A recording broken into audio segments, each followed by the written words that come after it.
যে আমি তোমাকে জীবন দিয়ে ভালোবাসি, আমি তোমাকে অনেক ভালোবাসি, অনেক ভালোবাসি। আর সেটা প্রমাণ করার জন্য আমি আমার নিজের রক্ত দিয়ে তোমাকে প্রেম নিবেদন করবো। কি করলি? আমি আপনার সাথে, আমি তোমার সাথে আজকেই শেষ কথা বলবো। আজকেই শেষ কথা আমার। আমি তোমার সাথে ইম্পর্টেন্ট কথা বলবো এবং এরপরে আমি তোমার সামনে আসবো না। তোমার সামনে আমি কখনোই আসবো না। আজকে আমার শেষ কথা। তুমি আসো, আমি তোমার সাথে কথা বলবো। এদিকে আসো। আপনি একা? আপনার সাঙ্গপাঙ্গরা কোথায়? হ্যাঁ, আমি একা। আমার সাঙ্গপাঙ্গ না, ওরা আমার ভালো বন্ধু। ওরা খুব ভালো ছেলে এবং খুব ভালো বন্ধু। ওরা আসলে সরি ফিল, মানে ওরা খুব দুঃখ প্রকাশ করেছে যে তোমাকে ওই দিন অপমান করে ফেলেছে, ঠিক আছে? এই জন্য ওরা সরি, এই জন্য ওরা আসেনি। কিন্তু আসলে হচ্ছে কি, ওদের দোষ দিয়ে লাভ নেই। ওরা তো কখনো প্রেম করেনি বা প্রেমে পড়েনি। মানে প্রেমে পড়লে বা প্রেম করলে কি কি কি কি কি কি কি করতে হবে। থামেন থামেন থামেন, কি বলবেন সেটা বলেন। এই বাবা, তুমি একটু সামনে যাও তো।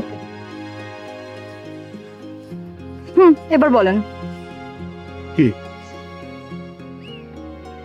যেটা বলতে আসছেন সেটা বলেন।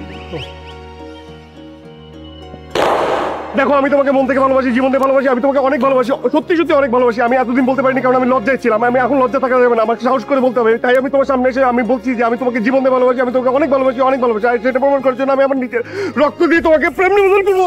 কি আশ্চর্য, পাগল নাকি আপনি? কি করলি?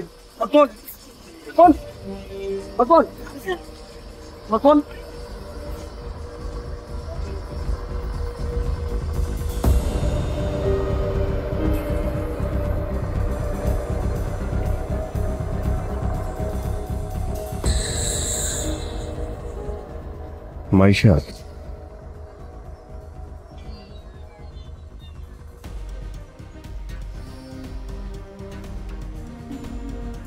না তোকে, এই আমার কি আবার স্মৃতি বিভ্রাট হলো নাকি?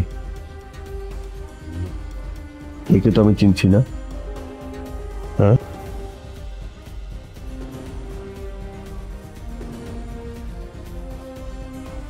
শামিম তো ঠিকই আছে।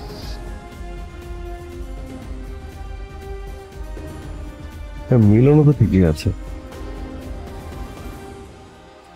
হিরো, কি খবর?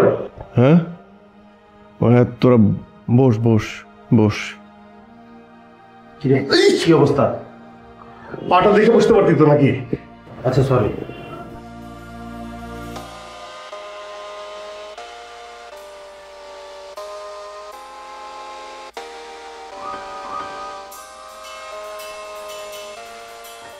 ও হচ্ছে অরিন, আমার বন্ধু। ভেবেছিলাম তোর অনেক রক্তক্ষরণ হয়েছে, তাই ওকে নিয়ে এসেছিলাম তোকে রক্ত দেওয়ার জন্য। কিন্তু তোর কপালটা খারাপ রে, ডাক্তার বললেন তোর হাত বেশি কাটেন, তাই আর রক্ত দেওয়ার দরকার নেই।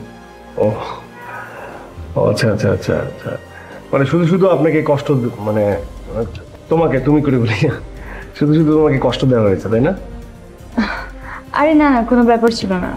আচ্ছা, ওই আমার এই হাত কাটার ব্যাপারটা তো বাবা জানে না, তাই না? হ্যাঁ, আচ্ছা, এখান থেকে বেরোবো কখন? ডোন্ট ওয়ারি, তোর বাসায় কেউ কিছুই জানে না। আর ডাক্তার বলেছেন কিছুক্ষণের মধ্যে আমরা বেরোতে পারবো। ও, কিন্তু মানে এখন তো বাসায় যেতে পারবো না, মানে মানে অনেক লেট নাইটে, মানে রাত করে বাসায় ফিরতে হবে, নাহলে তো বাবা দেখে ফেলবে। আইডিয়া, অরিনের বাসার ছাদে প্রতি বুধবার রাতে জম্পেশ গানের আড্ডা হয়, সেই মজা হয়। ইচ্ছা করলে সেখানে যেতে পারিস, গান শুনে রাতে তুই তোর বাসায় চলে যেতে পারিস, অথবা আমার মেসেও থাকতে পারিস। ও, আশা করি আপনার ভালো লাগবে।